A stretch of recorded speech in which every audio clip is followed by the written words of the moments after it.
ज्ञानी मनुष्य तर आपल्या सत्य स्वरूपास समजून आणि तदनुसारच म्हणजे त्याप्रमाणेच आचरण करून नेहमीच मुक्त असतात. त्यांना पुत्रांद्वारे दिले गेलेले पिंडाची आशा कधीही राहत नाही. म्हणजे ज्ञानीपुरुषाला पिंड द्यायची गरज नसते. बृहदारण्यक उपनिषद च्या संमतीने हेच सांगितले आहे. हे सिद्ध केले आहे की आत्मा स्वभावाच्या ऊर्ध्व वर आहे आणि जोपर्यंत मनुष्य आध्यात्मिक मार्गाने चालत असला आणि सत्कर्माच्या अनुषंगाने राहत असला तरी तोपर्यंत तो उच्च गतीस प्राप्त होत असतो. त्याच्या चौथ्या ब्राह्मणाने सांगितले आहे की तद्यथा पेशस्कारी पेशसो मात्रा मादालनन नवतरम कल्याणतरम रूपम तनु एव मेवायात्मेदम शरीरम निहत्य विद्यांगमयित्वा अनन्यवरम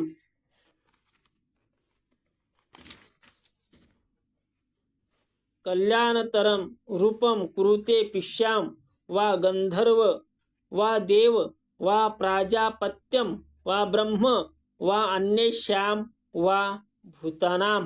म्हणजेच जसा कुणी स्वर्णकार सोनार थोडे जुने सोने घेऊन त्याचेच नवीन व सुंदर आभूषण बनवून देतो, त्याच प्रकारे आत्मा ह्या जीर्ण शरीरास नष्ट करून आणि अज्ञानापासून दूर होऊन दुसऱ्या नव्या आणि कल्याणकारी म्हणजे चांगल्या श्रेष्ठ रूपास धारण करीत असतो. ते रूप पितृलोकी असू देत की गंधर्वलोकी वा देवलोकी किंवा प्रजापती लोकी अथवा ब्रह्मलोकी असू दे आणि अन्य भौतिक लोकी सुद्धा असू द्या, कोणत्याही लोकात असो ते मनुष्याला प्राप्त होते. ईशावास्योपनिषदम यामध्ये स्पष्ट सांगितले आहे की असुर्यानाम ते लोका अंधेन तमसा वृतः तांस्ते प्रेत्याभिगच्छन्ति ये के चाहमहनो जनाः. म्हणजेच असुरीचे जे लोक आहेत ते अज्ञानी आणि अंधकाराने झांकाळून गेले आहेत. जो मनुष्य आत्महत्या करतो किंवा आत्म्याचे पतन करणारे कर्म करतात ते कष्टपूर्ण लोकास प्राप्त होतात. ज्ञानाचे महत्व सर्वोपरी आहे. गरुड पुराणातही सिद्धांत रूपात हेच सांगितले आहे की जो मनुष्य ज्ञानी आणि सदाचारी आहे त्याला सद्गती प्राप्त होते आणि मृत्यूनंतर स्वतः उत्तम लोकी गमन करीत असतो. संसारिक माया आणि स्वार्थात जे फसले आहेत त्यांच्याच दुर्दशांचे वर्णन करून त्याचबरोबर असे सांगितले आहे की आहारो मैथुन निद्रा भयम क्रोधस्तथैवच सर्वेषामेव जंतूनां विवेको दुर्लभः परः भूतानां प्राणिनां श्रेष्ठा प्राणिनां मती जीविनाः बुद्धिमत्सु नः श्रेष्ठा नरेषु ब्राह्मणः स्मृतः.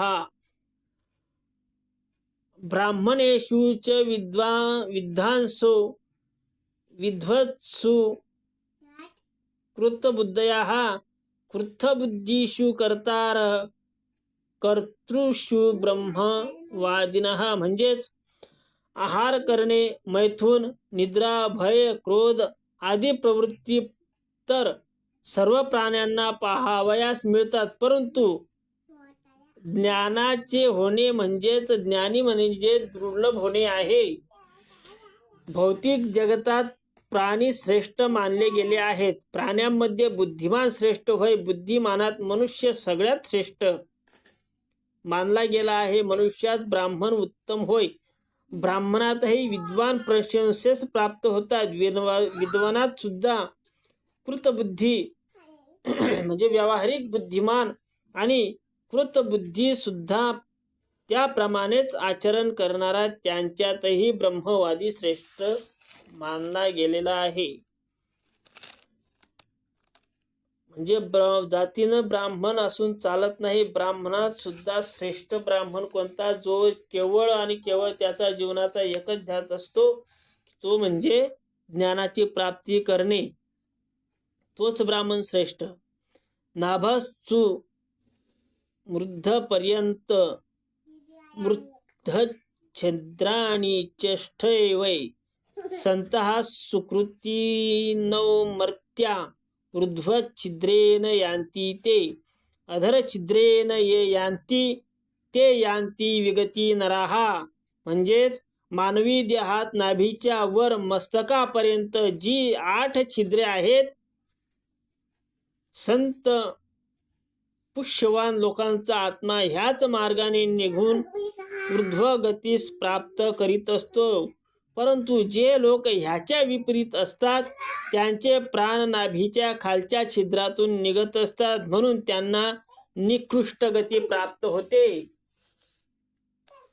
परंतु उपनिषदे तसेच गीता आदीत जेथे केवळ ज्ञान मार्गाच्या श्रेष्ठतेचे निरूपण करून मनुष्यास कर्म करण्यास स्वातंत्र्य सोडून दिले आहे, तेथे गरुड पुराणात लौकिक व्यवहाराचे विस्तारित वर्णन केले आहे. आणि लोक ते कर्म करण्यास हलगर्जीपणा करू नये यासाठी त्यांना यमपुरी तसेच नरकातील कष्टांची हर तऱ्हेचे भय दाखविले आहे.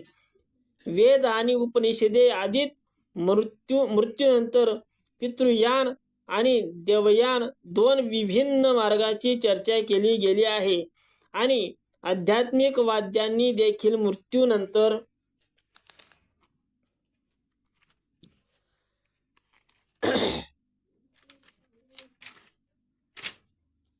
जीवात्म्याचे काही वेळापुरते चंद्र अथवा काही सूक्ष्मलोकात यामध्ये राहण्याची संभावना स्वीकारली आहे. म्हणूनच आम्ही गरुड पुराणाच्या नरकाचे वर्णन सर्वथा अग्राह्य असे म्हटले नाही.